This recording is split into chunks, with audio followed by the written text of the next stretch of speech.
Buenas tardes, vamos a continuar con uno de los temas sobre el generador de corriente directa. Entonces vamos a ver punto 5.4, que es una continuación de los temas que les encargué que ustedes investigaran y leyeran y crearan su propio conocimiento acerca del tipo de devanados de la armadura. Entonces sí les encargo que revisen esos temas, que es básicamente parte del 5.2 y el 5.3, ¿verdad? Que lo pueden localizar en el libro de Chapman. En este tema, la reacción de armadura, también conocida como reacción de inducido, ¿verdad? O de inducido. Entonces recordemos a la armadura de una máquina de corriente directa. También se le conoce como el inducido, que es donde se inducen las tensiones una vez que tenemos un campo magnético en los polos o en las caras polares de una máquina de n polos. Entonces, básicamente, en esta gráfica de la figura 7.23 se aprecia el efecto que se tiene como reacción de inducido o de armadura cuando se tiene un campo magnético entre los devanados de una máquina de corriente directa. Entonces la máquina como generadora está moviendo su rotor, y con ese movimiento cada uno de los conductores pasa por un campo magnético, y ese campo magnético genera, junto con la velocidad de los conductores, una tensión inducida. Entonces, mecánicamente, pues es lo que ayuda a que se tenga un voltaje inducido en los conductores de rotor. Como vimos ya en los videos anteriores, este voltaje que se induce es un voltaje en corriente alterna, pero por medio del conmutador de la máquina de corriente directa, esas tensiones o voltajes se van a estar rectificando, de tal manera que solamente vamos a tener pulsos positivos en las terminales de un generador, ¿verdad? Dependiendo del giro de la máquina, el giro de la flecha, pues tendremos una terminal más positiva que la otra. Si el giro se invierten de la misma manera los terminales positivo y negativo en la máquina de corriente directa. Entonces, hasta ahorita solamente se genera voltaje en terminales. Es un circuito abierto, no tenemos ninguna carga conectada. Y tenemos esencialmente pues un flujo de la masa polar N a la S que permite circular con estas flechas, indicando que hay un campo magnético que atraviesa precisamente a la armadura, ¿verdad? Pero hasta ahorita no tenemos ninguna circulación de corriente. Entonces, esencialmente, el campo magnético pues es un campo magnético uniforme. Lógicamente que aquí se observan estas desviaciones precisamente por la terminación de las caras polares en las esquinas, ¿verdad? Entonces, aquí trata de alcanzar rápidamente entre el entrehierro o el air gap para llegar a que el flujo magnético rápidamente alcance la pieza magnética del rotor, que es una pieza laminada con muchos conductores, y prosigue la continuación del flujo hasta cerrar el circuito magnético, ¿verdad? Y llegar a la masa polar sur. Sin embargo, ahora se dice que si nosotros conectamos ahora sí una carga a la máquina de corriente directa funcionando como generador, conectamos esta carga en las terminales de la máquina, y entonces empezará a fluir corriente en los devanados del inducido, es decir, en los conductores que aquí se observan con estos pequeños círculos. Empezaremos a tener circulación de corriente en esos conductores. Entonces aquí la indicación es que en este círculo interno que representa la armadura o el inducido, tenemos varios conductores incrustados en ranuras que van de un lado al otro, ¿verdad? Viendo esto de frente, pues significa que hacia atrás tenemos la continuación del rotor. Entonces, las pequeñas cruces que aquí observamos nos indica que la corriente está entrando hacia el papel, ¿verdad? Entonces hay un ingreso de corrientes por cada uno de los conductores. Con la regla de la mano derecha, pues nosotros sabemos que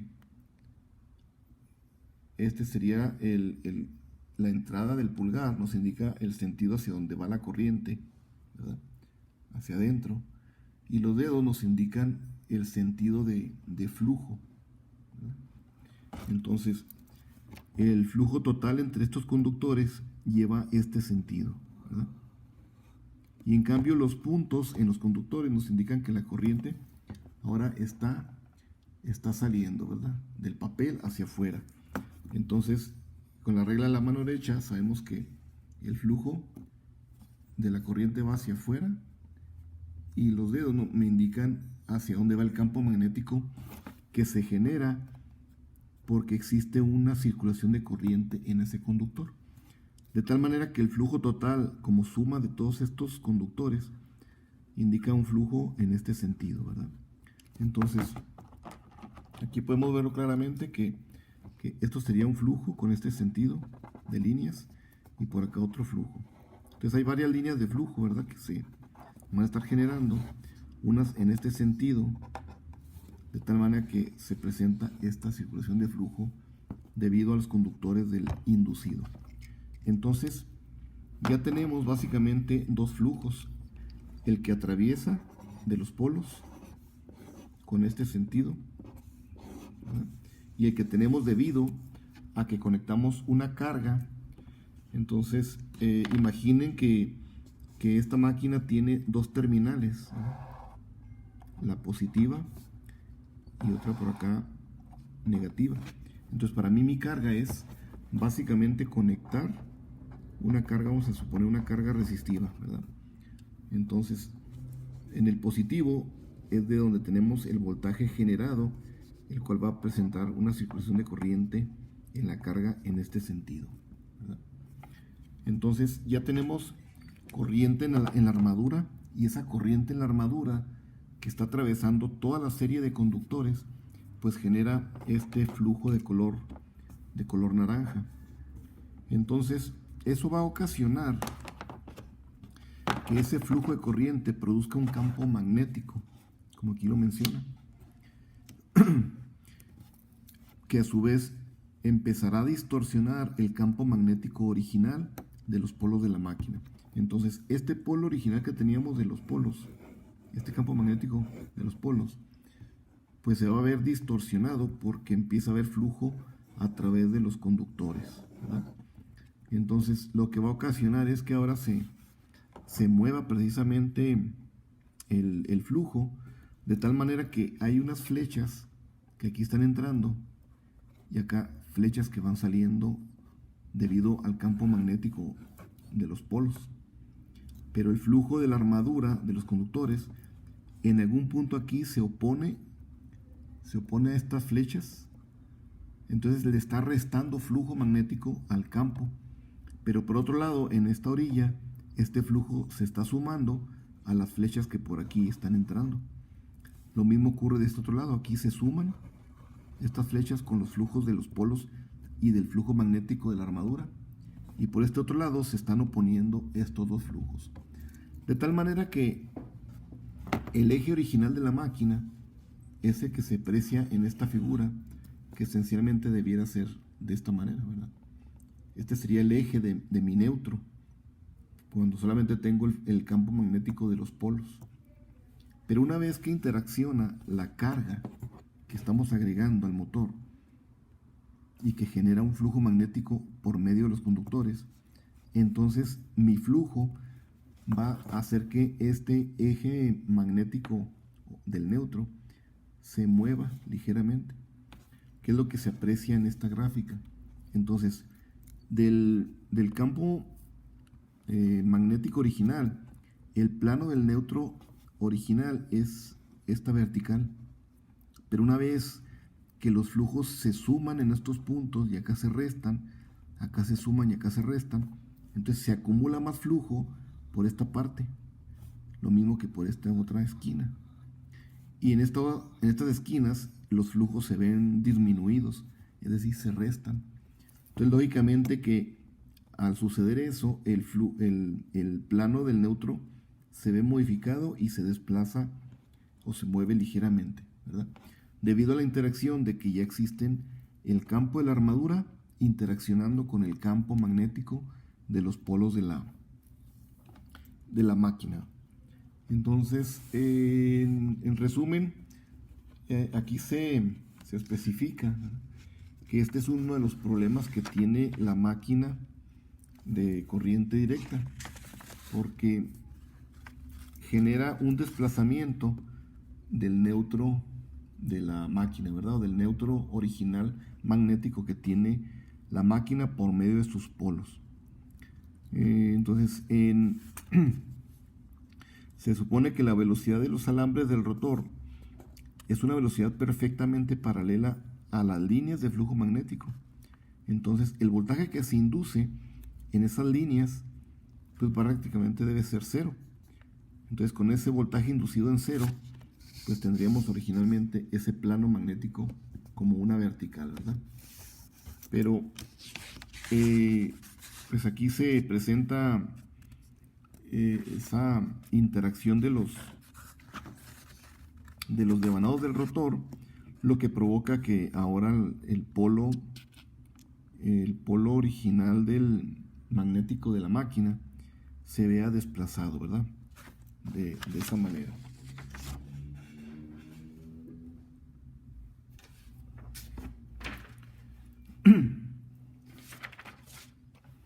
Entonces, en esta sección básicamente se explica lo que acabo de comentar, ¿verdad? Cómo se desplaza ese polo magnético y lo que ocasiona básicamente como resultado de esta interacción de flujos es un cortocircuito en los segmentos y las escobillas del conmutador. Entonces, el resultado final es que se provoca la formación de un arco y la generación de chispas en las escobillas, ¿verdad? Entonces, eso va a ser debido al desplazamiento del plano del neutro magnético de la máquina, lo que puede ocasionar el chisporroteo en una máquina de corriente directa. Entonces, el conmutador y las escobillas básicamente van a estar sufriendo un arco continuo debido al desplazamiento originado por la interacción de los campos magnéticos de los polos y del inducido, ¿verdad? Entonces, a esto se conoce como la reacción del inducido una vez que el generador está entregando su tensión inducida a una carga que ha sido conectada en sus terminales. Entonces, en el peor de los casos, este chisporroteo que se presenta en las escobillas puede llegar a derretir inclusive la superficie del conmutador. Recuerden que el conmutador está compuesto por segmentos o delgas que son elementos de cobre y están separados por piezas de aislamiento, que son básicamente micas, y estas micas pues pueden llegar a tener una temperatura muy alta debido a los arcos y al chisporroteo que se ocasiona en el conmutador. Entonces, generalmente en las máquinas de corriente directa es muy común observar estas chispas cuando la máquina está girando a determinada velocidad. Por eso es importante la presión que debe existir en las escobillas para que hagan el mejor contacto posible y se disminuya ese chisporroteo. Pero tampoco deben estar demasiado apretadas para ocasionar demasiado calor entre la escobilla y los segmentos del conmutador. El segundo problema que se presenta en esta reacción de inducido, pues es también un debilitamiento en el flujo o debilitamiento del campo. Entonces, pues eso ya lo vimos como en unas esquinas de las piezas polares se suman los flujos, mientras que en otras esquinas el flujo se va a ver disminuido. Entonces, la mayoría de las máquinas operan con densidades de flujo cercanos a la saturación. Entonces, recordemos, como en el caso de la máquina sincrónica, las máquinas presentan una curva de magnetización, que es precisamente esta curva. Aquí esta curva es la relación de la densidad, no, perdón, aquí es el flujo, es el flujo en Webers contra la fuerza magnetomotriz que inyecta corriente a la máquina. En este caso, esa fuerza la está dando la corriente a través de los devanados de los campos, o en el caso de motores de imán permanente, los imanes son los que producen esa fuerza magnetomotriz. Entonces, el flujo y esa fuerza se relacionan por medio de esta gráfica, que es la gráfica de flujo en el entrehierro. Entonces, y linealmente esto indica que la máquina es ideal, pero sabemos que la máquina, por sus características magnéticas, se va a saturar, de tal manera que en lugar de seguir una línea recta o esta linealidad entre flujo y fuerza, pues la máquina va a empezar a perder flujo, aunque le sigamos inyectando fuerza magnetomotriz a la máquina. Esta fuerza, pues sabemos que es la cantidad de amperes por las vueltas que tienen los devanados de la máquina.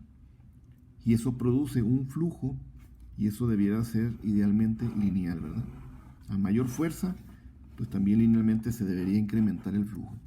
Sin embargo, esta porción que tenemos aquí es cuando empieza a desviarse del caso ideal.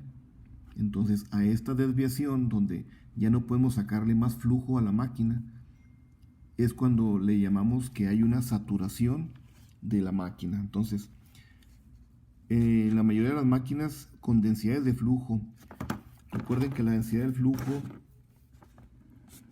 es la B, y esta está relacionada con el flujo de la máquina y el área de las masas polares. Entonces, la mayoría de las máquinas operan casi en el punto de saturación, cercano a este punto. Por eso, en los sitios de las superficies de las masas polares, donde la fuerza magnetomotriz del rotor se suma a la fuerza magnetomotriz del polo, solo se presenta un pequeño incremento de flujo, y en la otra esquina de la masa polar hay una disminución, que es lo que se indica aquí. Aquí se resta en esa otra parte en donde se disminuye flujo, ¿verdad? Entonces, hay un debilitamiento de flujo debido a esta interacción de los campos magnéticos de las masas y de la reacción del inducido del rotor, ¿verdad? Entonces ahí le llamamos armadura, inducido o rotor. El resultado, pues, es que se disminuye el flujo total promedio bajo toda la cara polar, ¿verdad? Y eso lo menciona en la figura 725, que es la que se muestra aquí a continuación. Entonces, el flujo total promedio de la máquina, aquí lo podemos ver en esta gráfica, ¿verdad? Esta gráfica representa, como dice ahí en el texto, el flujo y la fuerza magnetomotriz bajo las caras polares de una máquina de corriente directa. Entonces, si vemos aquí, esto representa el estator, ¿verdad? Toda esta gráfica, aquí voy a señalar con un marcador azul lo que es el estator. Entonces, el estator, como su palabra lo dice, es estator, ¿verdad? No se mueve, es estático. Y los devanados están enrollados de tal manera en las masas polares.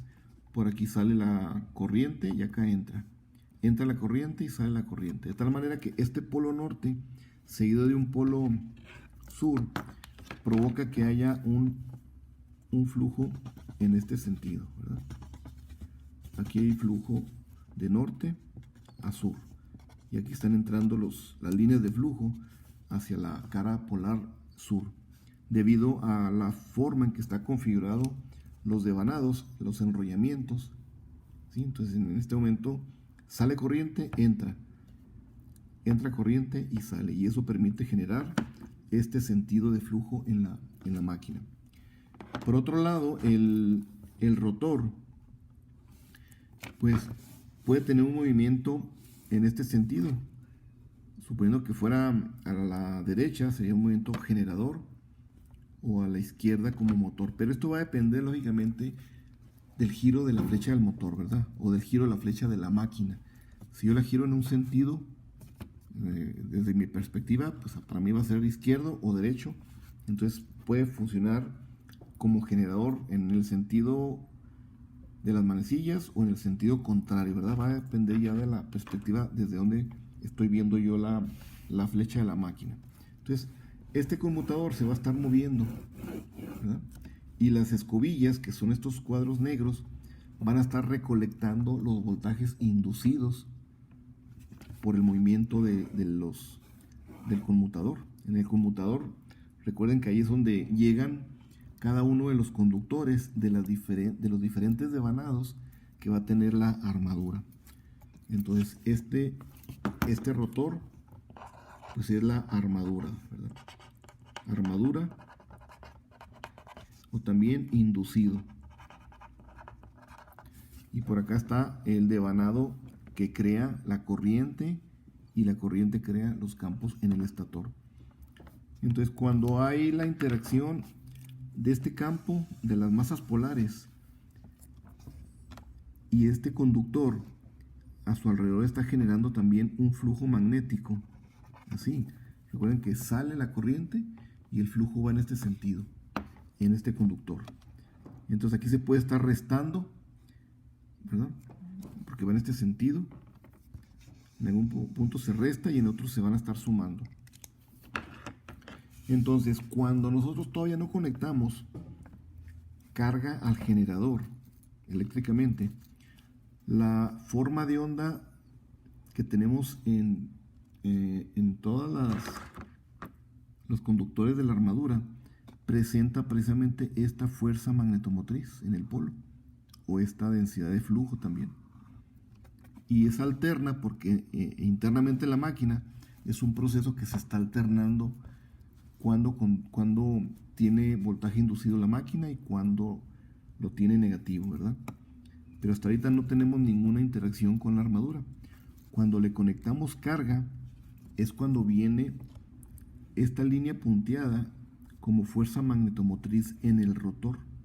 Entonces va creciendo, llega a un valor y luego disminuye, y también es una cuestión de fuerza básicamente alterna, ¿verdad? Entonces, al final de cuentas, las interacciones de los dos campos, el de las masas polares y el del inducido, provocan que la suma de estos dos campos en algún punto se restan y en otro se suman, provocando que la forma de onda resultante de la fuerza magnetomotriz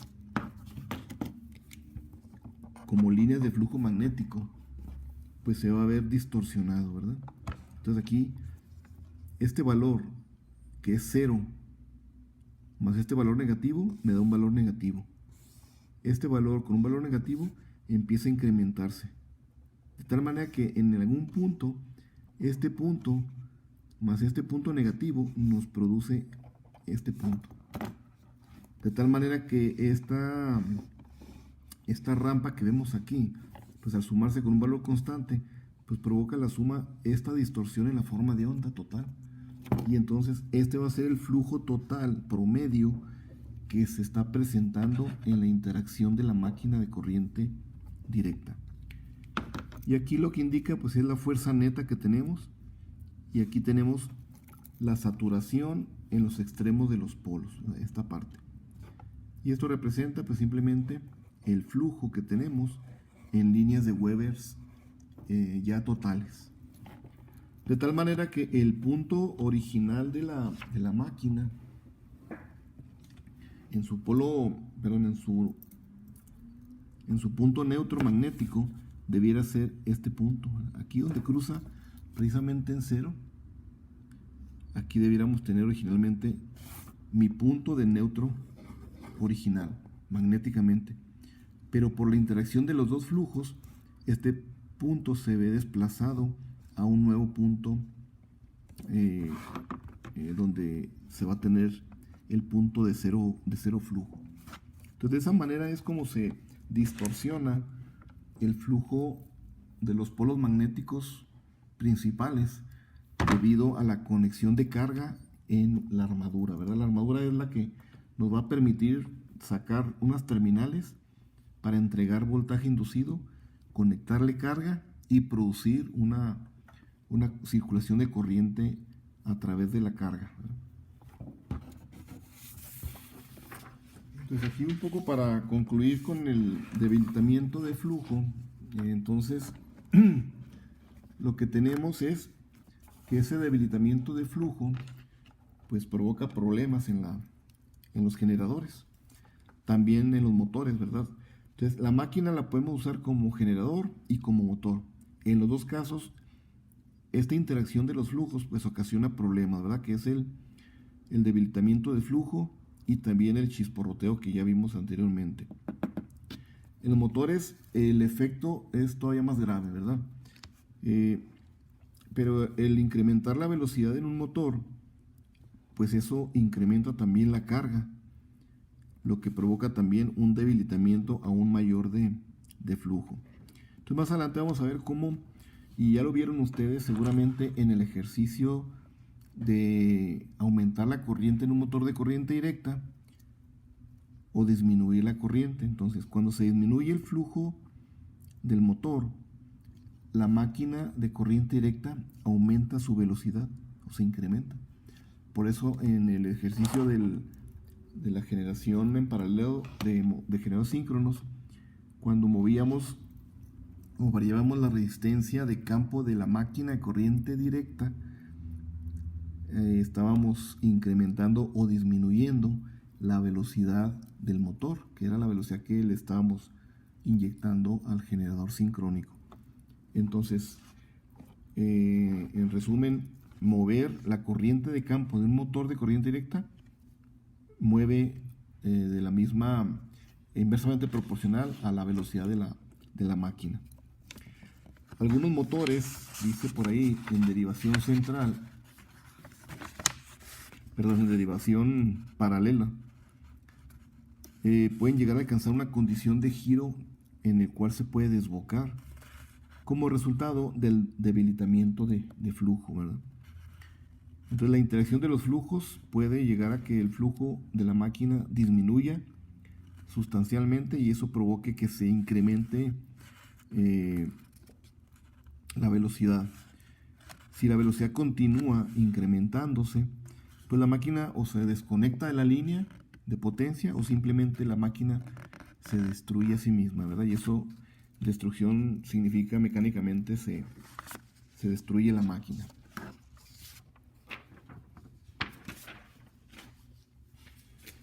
Y para terminar, otro de los problemas que se tiene con la reacción de inducido es lo que se conoce como el golpe inductivo.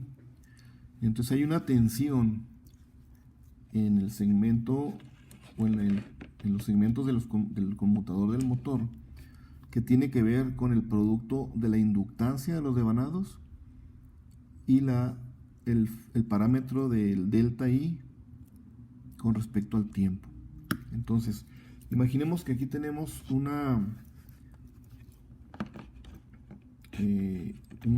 conmutador, ¿verdad? Y al conmutador llegan a los segmentos. Recuerden, este es un segmento. Ese es el segmento A, el segmento B. Y a cada segmento llega una combinación de conexiones de los devanados de armadura. Entonces en algún momento la escobilla que está representada por este cuadro sombreado, la escobilla está fija, pero el conmutador se va a estar desplazando en un sentido positivo o negativo, dependiendo del giro de la flecha del motor. Entonces la escobilla va a estar seguramente en algún momento sobre un segmento del conmutador y la escobilla va a estar circulando una corriente de 400 amperes. Entonces de tal manera que esa corriente, en este punto hay conexión de dos conjuntos de bobinas de la armadura. Entonces esos 400 se van a dividir en este conjunto de bobinas y en este otro. Entonces esos 400 se van como 200 hacia una bobina y 200 hacia la otra. ¿Okay? Pero va a llegar un momento en que el desplazamiento de este segmento o de este conmutador va a alcanzar a que la bobina, esta bobina, encuentre aquí básicamente la escobilla. Entonces lo que va a ocasionar es que la bobina lleva ya una corriente de 200 amperes por sí misma, ¿verdad? Porque ya venían aquí 400 que se dividen en 200 y 200 para la otra bobina.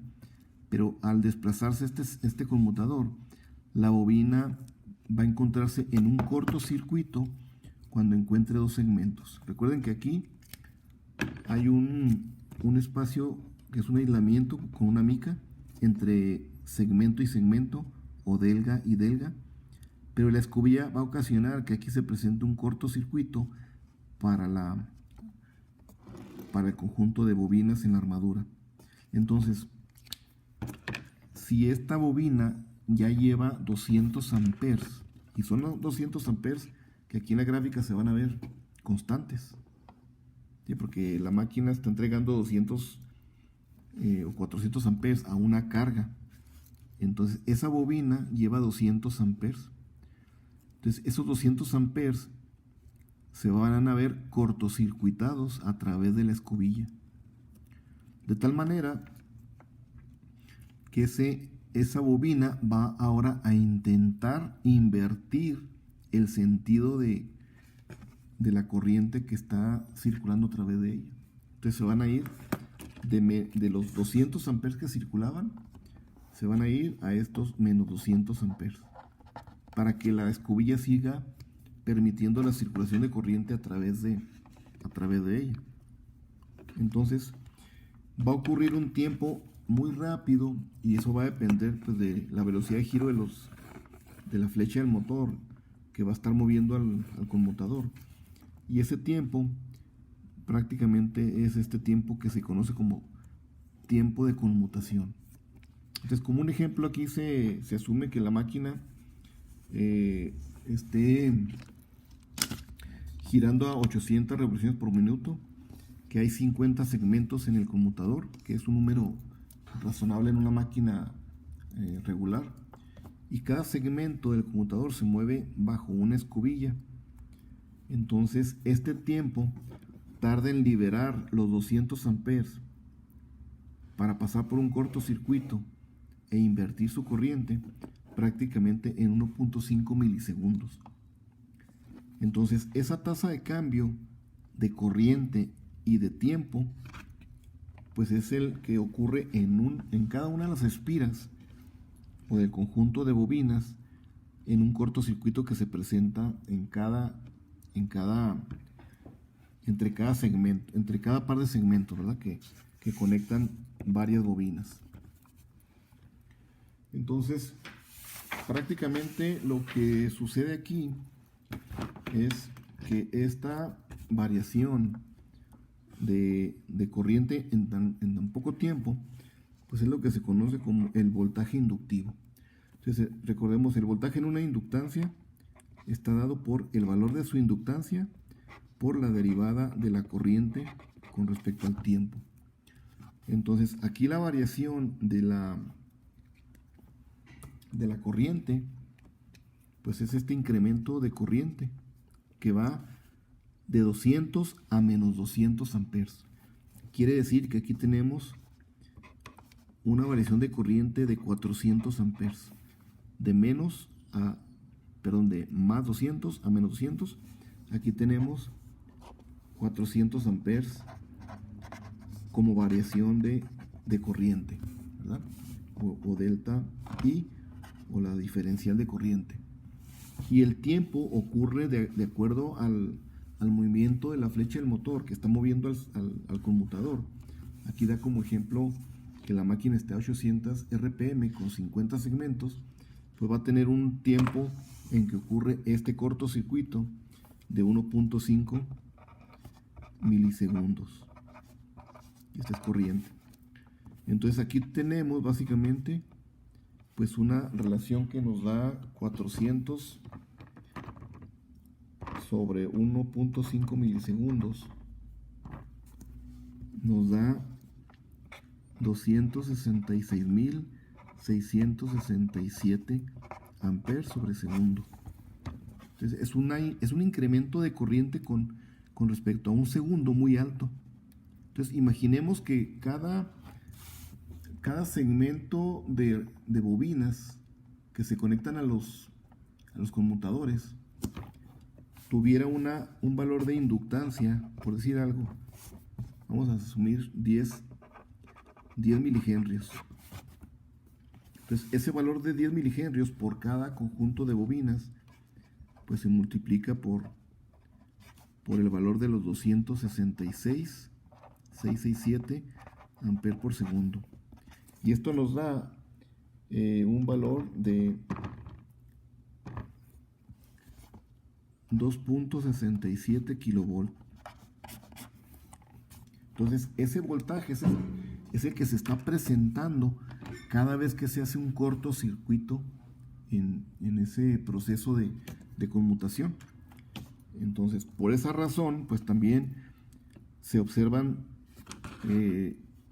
arcos y chisporroteos en las escobillas por la reacción de armadura, tanto por el proceso que ya explicamos anteriormente como el proceso que se conoce como tensión por golpe inductivo. Entonces tensión por golpe inductivo pues significa que aquí vamos a estar teniendo un voltaje de hasta 2.67 kilovolts cada vez que se está presentando este proceso de conmutación. Entonces va a ser inherente en las máquinas de corriente directa, no se va a poder eliminar por sí solo, hay que hacerlo de manera externa, ¿verdad? O interna dentro de la máquina de corriente directa para tratar de limitarlo. Y dentro de esas limitaciones o soluciones pues están los siguientes métodos.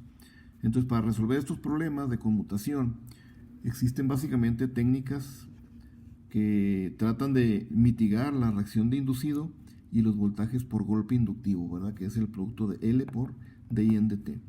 Entonces, de los tres métodos es desplazar las escobillas, mover lo que es el polo original magnético de la máquina, desplazando las escobillas. El otro es a través de polos o interpolos de conmutación. Entonces recordemos que en la construcción por ahí se mencionaron interpolos. Entonces estos interpolos son polos magnéticos que se colocan entre los polos principales de la máquina de corriente directa. Y el adicional es los devanados de compensación, que son también devanados que se enciman dentro de los devanados principales de la máquina de corriente directa. Entonces estas técnicas se describen ahí en el capítulo 7 del libro de Chapman. Les recomiendo que en ese capítulo revisen cada una de estas técnicas para que investiguen, lean y se den cuenta cómo se hace precisamente la compensación por medio de los interpolos, de los devanados y del desplazamiento de las escobillas, que es lo que ocasiona para que esto compense la reacción de inducido y la reacción por golpe inductivo de voltaje.